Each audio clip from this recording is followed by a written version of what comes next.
ఇక మల్కాజ్గిరిలో 114 మంది, ఆ సెగ్మెంట్లోనే అత్యల్పంగా ఆదిలాబాద్లో 23 మంది, 17 సెగ్మెంట్లలో పోటీలో 893 మంది ఉన్నారు.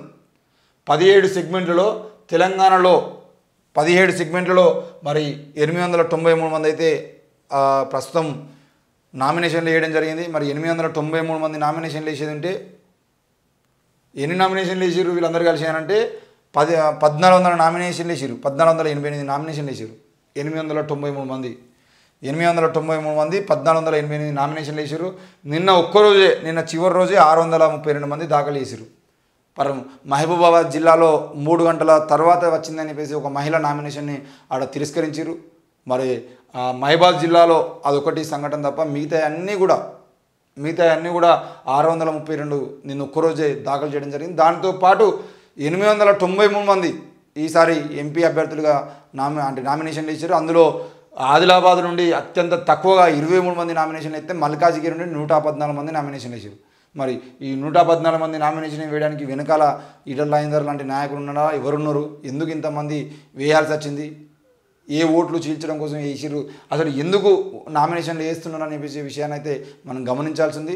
ఇందులో మరి 893 మందిలో స్క్రూటనింగ్ అయిపోయిన తర్వాత, అవసరమైతే నామినేషన్ల తిరస్కరణ తర్వాత, నామినేషన్లు వెనక్కి తీసుకున్న ప్రాసెస్ తర్వాత ఎంతమంది మిగులుతారు ఏంది అనేది అయితే మనం వేచి చూడాల్సిందే. మరి రెండో సమరం తెలంగాణ రాష్ట్రంలో అయితే ఇప్పుడు రెండో సమరం నామినేషన్ల ప్రక్రియ మొత్తానికి అయితే అయిపోయింది. నామినేషన్ల ప్రక్రియ అయిపోయిన తర్వాత తెలంగాణ రాష్ట్రంలో అయితే ఈ నామినేషన్ కనబడతా ఉన్నాయి. మరి 893 మంది తెలంగాణలో పోటీలో ఉన్నారు. 893 మంది పోటీలో ఉండడమే కాకుండా తెలంగాణలో దాదాపు అన్ని ప్రాంతాల నుండి కాంగ్రెస్, బీజేపీ, బీఆర్ఎస్ మూడు పార్టీలు కూడా ప్రధాన నాయకులను అయితే పోటీలో దింపినాయి. మరి ఈ ప్రధాన నాయకుల్లో ఎక్కడెక్కడ బీజేపీకి బీఆర్ఎస్ సపోర్ట్ చేస్తుంది, ఎక్కడెక్కడ బీజేపీకి కాంగ్రెస్ సపోర్ట్ చేస్తుంది, కావాలనే బీజేపీ కాంగ్రెస్ కలిసి బీఆర్ఎస్ను బొందబెట్టాలనే ప్రయత్నంలో భాగంగా ఎక్కడెక్కడ ప్రయత్నాలు చేస్తున్నారు. మరి కాంగ్రెస్ సీట్లు తగ్గించడం కోసం బీజేపీ, బీఆర్ఎస్ ఎక్కడెక్కడ కుమ్మక్కవుతున్నాయి. ఈ అన్ని విషయాల్ని మనందరం అర్థం చేసుకోవాల్సిన అవసరం ఉంది. పూర్తి స్థాయిలో మనకు ఉన్నటువంటి ఒకే ఒక్క ఆయుధం ఈరోజు ముస్లిం రిజర్వేషన్లను కాపాడాలన్నా, ఎస్సీ ఎస్టీ బీసీల రిజర్వేషన్లను కాపాడాలన్నా, ఈ దేశంలో ప్రజాస్వామ్యాన్ని కాపాడాలన్నా, ఈ దేశంలో స్వేచ్ఛా సమానత్వాలను కాపాడాలన్నా, ఈ దేశంలో లౌకికవాదం కాపాడాలన్నా, ఏది కాపాడాలన్నా కూడా తప్పకుండా బీజేపీ ఇతర పార్టీలను గెలిపించాల్సిన అవసరం ఉంది. అది ఏ పార్టీ అన్నా కానీ, అది డిఎంకే గెలుస్తుందా, లేదంటే వైఎస్ఆర్సీపీ గెలుస్తుందా, లేదంటే బీఆర్ఎస్ గెలుస్తుందా, కాంగ్రెస్ గెలుస్తుందా, ఏదన్నా కానివ్వండి, ఏ పార్టీ అయినా కానీ బీజేపీ ఇతర పార్టీలు ఎక్కువ సీట్లను గెలుచుకోవడానికి ప్రయత్నం జరిగితే, అవసరమైతే కమ్యూనిస్టులకు 20-30 సీట్లు, లేదంటే మన మాయావతి గారికి 20-30 సీట్లు, ఇట్లా సీట్లను పెరిగితే ఏ ఒక్క పార్టీకి పూర్తి స్థాయిలో అధికారం లేకపోతే అప్పుడు ఒళ్ళు దగ్గర పెట్టుకొని పనిచేయాల్సిన పరిస్థితి. 400 సీట్లు ఒకటే పార్టీ కనుక, అది కాంగ్రెస్ అయినా బీజేపీ అయినా, 400 సీట్లు ఒకే పార్టీకి వస్తే మాత్రం తప్పకుండా ఆ పార్టీ రాజరికాన్ని చూపిస్తాయి. కాబట్టి అది ఆల్రెడీ కేసీఆర్ పాలనలో మనందరం గమనించిందే.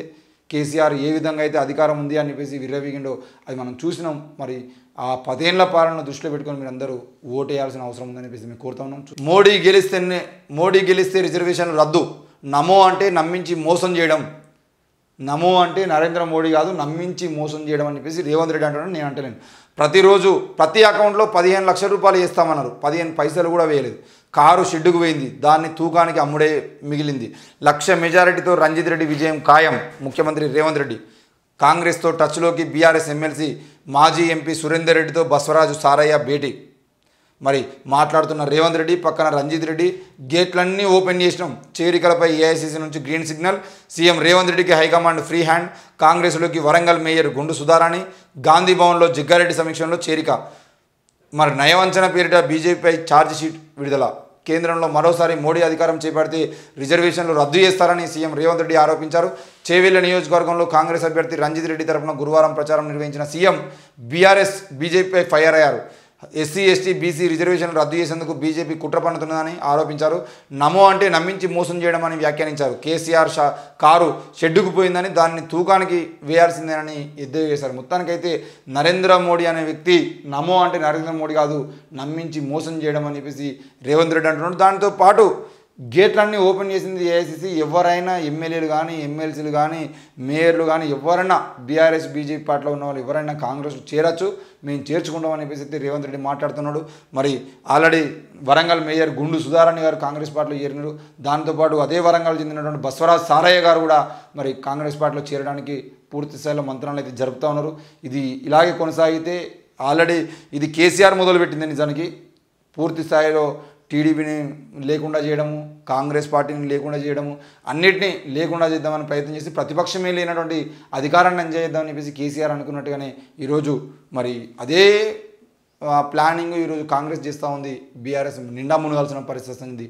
మరి బీఆర్ఎస్ నిండా మునిగితే అది తెలంగాణ రాష్ట్రానికి కూడా మంచిది కాదు. ఎందుకంటే బీజేపీ 2వ స్థానంలోకి వచ్చినాయి. బీజేపీ అధికారం కోసం కొట్లాడుతుంది. అధికారం కోసం బీజేపీ కొట్లాడితే తెలంగాణలో అధికారంలోకి వచ్చేది అంటే ఇక్కడ ఉత్తరప్రదేశ్ లాంటి బుల్డోజర్ రాజకీయాలు, బుల్డోజర్ పాలన మనం చూడాల్సిన అవసరం అవుతుంది. దయచేసి అర్థం చేసుకోవాల్సిన అవసరం అయితే ఉంది.